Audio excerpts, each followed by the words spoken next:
আসসালামু আলাইকুম। বিনোদন বাংলায় আপনাদের সবাইকে অনেক অনেক শুভেচ্ছা। আইসিসি চ্যাম্পিয়ন্স ট্রফি 2025 এবারের স্বাগতিক দেশ পাকিস্তান।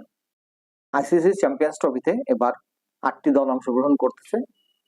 র্যাঙ্কিং এ উপরে থাকা এই 8টি দল।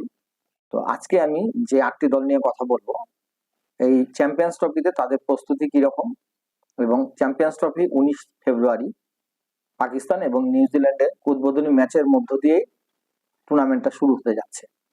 বর্তমান চ্যাম্পিয়ন পাকিস্তান। তো পাকিস্তান স্বাগতিক দল। তো আমি পাকিস্তানকে নিয়েই প্রথমে আলোচনা শুরু করি। পাকিস্তান চ্যাম্পিয়ন্স ট্রফিতে আসার আগে তারা প্রস্তুতি ম্যাচ হিসাবে তাদের পাকিস্তানে একটা ত্রিদেশীয় টুর্নামেন্টের আয়োজন করে এবং সেখানে পাকিস্তানের সাথে সাউথ আফ্রিকা এবং নিউজিল্যান্ড ছিল। টুর্নামেন্টে পাকিস্তান দুটি ম্যাচ খেলে। প্রথম ম্যাচটি পাকিস্তান সাউথ আফ্রিকা পরাজিত করে এবং দ্বিতীয় ম্যাচে তারা নিউজিল্যান্ডের সাথে পরাজিত হয়। কিন্তু ফাইনালে নিউজিল্যান্ড এবং পাকিস্তানের যে ম্যাচটি ছিল সেই ম্যাচে পাকিস্তান পুনরায় নিউজিল্যান্ডের কাছে পরাজিত হয়। তার মানে পাকিস্তানের যে প্রস্তুতিটা সেটা ভালো মন্দের মাঝখানেই বলতে পারেন। মোটামুটি তাদের যে সমস্যাগুলো আছে এই সমস্যাগুলো কাটায় ভালো একটা পারফর্ম করবে। তারপরে আমি আসি সাউথ আফ্রিকা। সাউথ আফ্রিকা যদিও চ্যাম্পিয়ন্স ট্রফিতে খেলার আগে তারা যে ত্রিদেশীয় ম্যাচটা খেললো, এই ম্যাচে তাদের পারফরমেন্স খুব একটা ভালো না থাকলেও তারা দুইটা ম্যাচই যদি হারছে, পাকিস্তানের কাছেও হারছে এবং নিউজিল্যান্ডের কাছেও হারছে।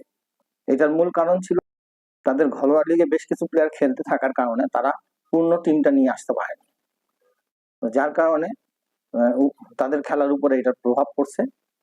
যে প্লেয়ারগুলো ত্রিদেশীয় টুর্নামেন্টে পাকিস্তানের সাথে খেলতে পারেনি সেই প্লেয়ারগুলো চ্যাম্পিয়ন্স ট্রফিতে দলের সাথে এসে যোগ দিবে।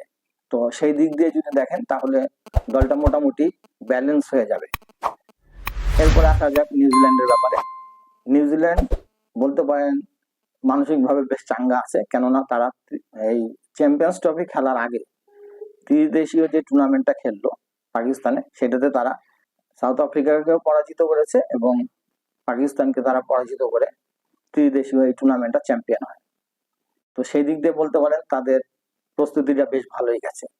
এরপরে আসা যাক অস্ট্রেলিয়ার ব্যাপারে। যারা যে কোনো ফরম্যাটে তারা ভালো ক্রিকেট খেলে থাকে, কিন্তু অস্ট্রেলিয়ার প্রস্তুতিটা মোটেও ভালো হয়নি। অস্ট্রেলিয়া তাদের সর্বশেষ যে সিরিজটা শ্রীলঙ্কার সাথে খেলছে সেটাতে তারা 2-0 ব্যবধানে পরাজিত হয় এবং প্রথম ম্যাচটা যদিও মোটামুটি একটা প্রতিদ্বন্দ্বিতা ছিল, দ্বিতীয় ওয়ানডেতে তারা বিশাল ব্যবধানে হারে। 174 রানের এই পরাজয় আমার মনে হয় অস্ট্রেলিয়া এটা শ্রীলঙ্কার সাথে সবচেয়ে বড় পরাজয়। মানে 2 হার নিয়েই চ্যাম্পিয়ন্স ট্রফি প্রতিযোগিতায় আসতেছে।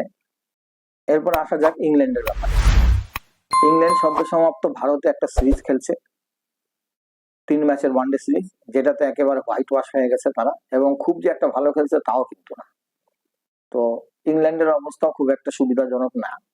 তাদের চ্যাম্পিয়ন্স ট্রফির পূর্বে যে প্রস্তুতি ম্যাচটা ইন্ডিয়ার সাথে খেললো, তিন ম্যাচের সিরিজ, সেই ম্যাচে তাদের পারফরমেন্স মোটেও ভালো ছিল না। তো এরপর আসা যাক আফগানিস্তানে। আফগানিস্তানের বিষয়টা হচ্ছে আফগানিস্তান তাদের সর্বশেষ ম্যাচ ডিসেম্বরে খেলছে, তাও অত্যন্ত দুর্বল একটি দল জিম্বাবুয়ের সাথে, এবং জিম্বাবুয়ের সাথে তারা 2টা ম্যাচই জয়লাভ করছে বিশাল ব্যবধানে। তো ডিসেম্বরের পরে আফগানিস্তান আর তেমন একটা ওয়ানডে সিরিজ খেলার সুযোগ পায়নি এবং তাদের প্রস্তুতিটাও সেই রকম হয়নি। তবে তাদের দলে যথেষ্ট প্রতিভাবান খেলোয়াড় আছে, যে কোনো দলকেই তারা বিপদে ফেলতে পারে যে কোনো সময়। এরপরে আসা যাক India. Team India batting, bowling এবং ফিল্ডিং 3টা ডিপার্টমেন্টে যথেষ্ট ব্যালেন্স এবং তারা এখন মোটামুটি ফর্মেও আছে বলতে পারেন। তো ইন্ডিয়া যথেষ্ট ভালো টিম, এই গ্রুপ থেকে তারা সেমিফাইনালে খেলার সম্ভাবনা আছে। এরপরে আসি আমাদের বাংলাদেশ। বাংলাদেশ সর্বশেষ ওডিআই ম্যাচ খেলছে ডিসেম্বরে ওয়েস্ট ইন্ডিজের সাথে এবং সেই ম্যাচে 3টাতে বাংলাদেশ ওয়েস্ট ইন্ডিজের সাথে পরাজিত হয় এবং তারপরে বাংলাদেশ 2025-এ চ্যাম্পিয়ন্স ট্রফি খেলতে যাওয়ার আগে প্রস্তুতিমূলক একটা ম্যাচ তারা খেলছে দুবাইতে। সেই ম্যাচটা পাকিস্তানের সাথে তারা 8 উইকেটে পরাজিত হয়। তো বলতে পারেন যে বাংলাদেশ দলের সবচেয়ে বড় সমস্যা হচ্ছে কোনো খেলোয়াড় ধারাবাহিকভাবে খেলতে পারে না, ধারাবাহিকতার অনেক অভাব। এটাই হচ্ছে সবচেয়ে বড় সমস্যা। তো আপাতত আপনাদের কাছে চ্যাম্পিয়ন্স ট্রফির যে 8টি দল সম্বন্ধে সংক্ষেপে কিছু জানালাম। এরপরে টুর্নামেন্ট শুরু হবে ইনশাল্লাহ। নতুন নতুন ভিডিও নিয়ে আপনাদের সামনে আবার হাজির হব। আজকের মতো বিদায় নিচ্ছি। আসসালামু আলাইকুম রহমতুল্লাহ।